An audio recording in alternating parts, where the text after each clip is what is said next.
Nice and crispy. This is a curry that became a Georgia classic.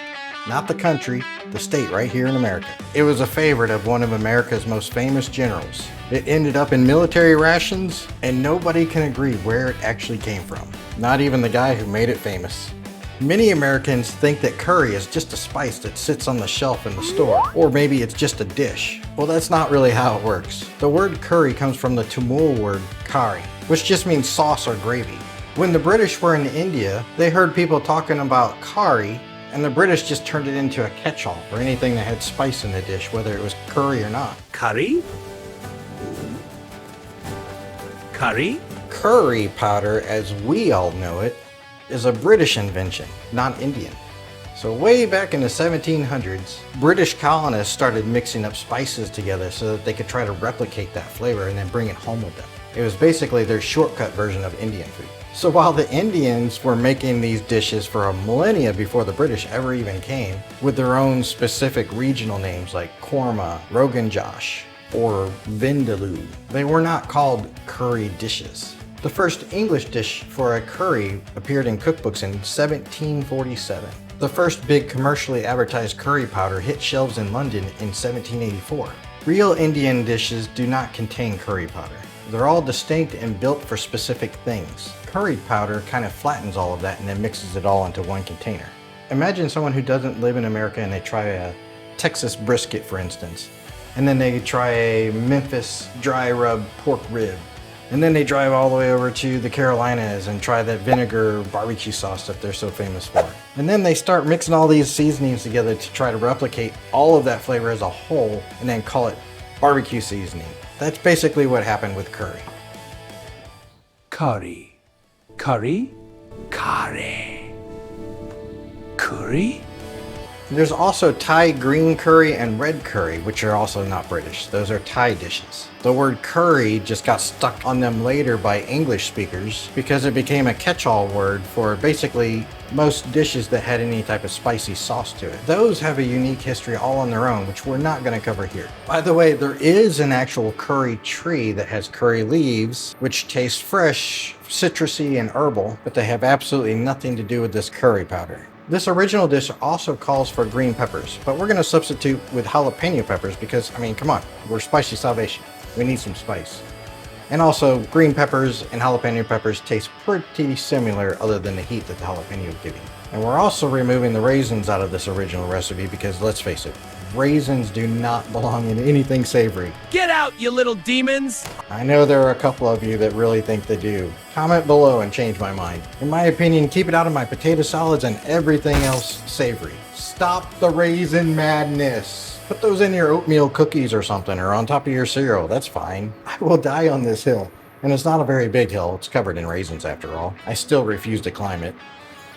So as for the story of the name of this goes, one story is that a British sea captain brought this dish back to Savannah, Georgia, and it somehow became a Southern classic. A problem with that story is that the name country captain doesn't actually point to a British sea captain at all. In British India, a country captain was usually an Indian or mixed heritage captain working coastal trade routes, not a British officer. Most food historians trace country captain back to early British trading ships in India, long before the official Raj even began. The first documented American recipe for it actually shows up in Philadelphia in 1857 in Ms. Leslie's cookery book, not Savannah, Georgia. Let's finish this story up in a little bit. We need to get this cooking. We'll start by putting just a couple of tablespoons of peanut oil in a 10-inch pan.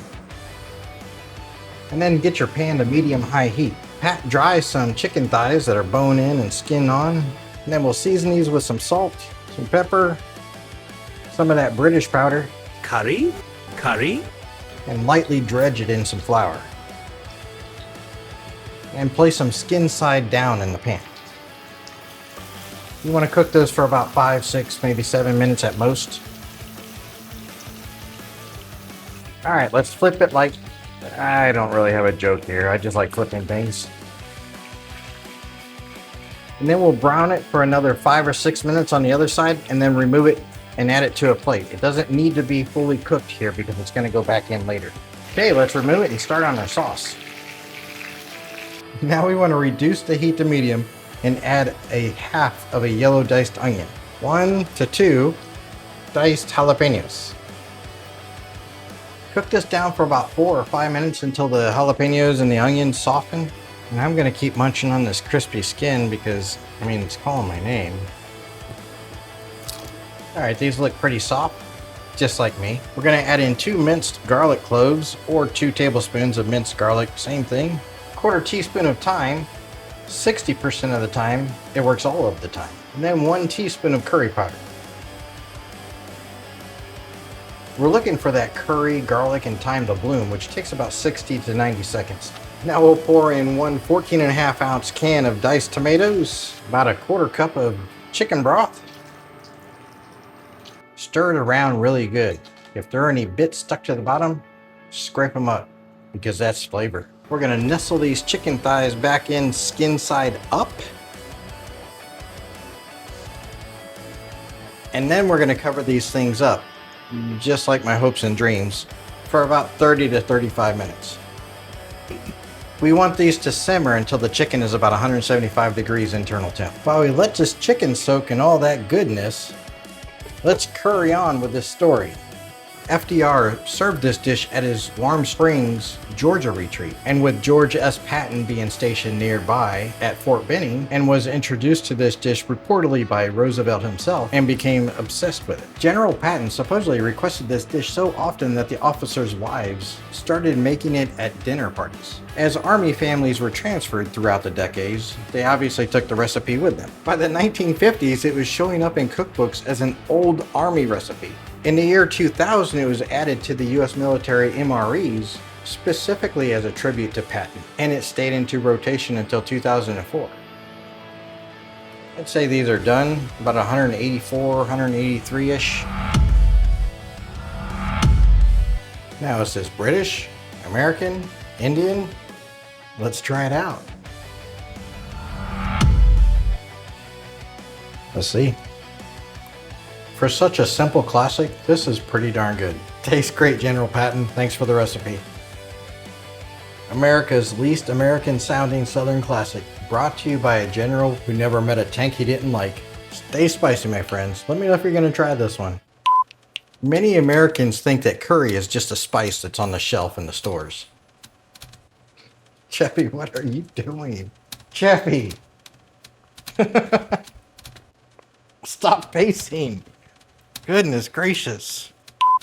The word curry comes from the Tamil world?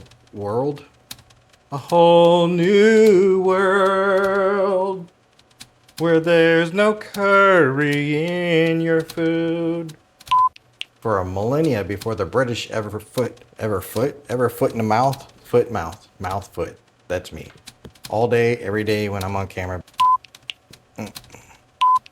Not to be confused by Thai green churro.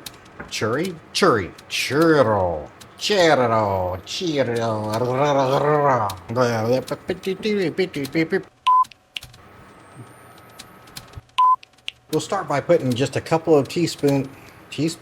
Why would you put teaspoons in there?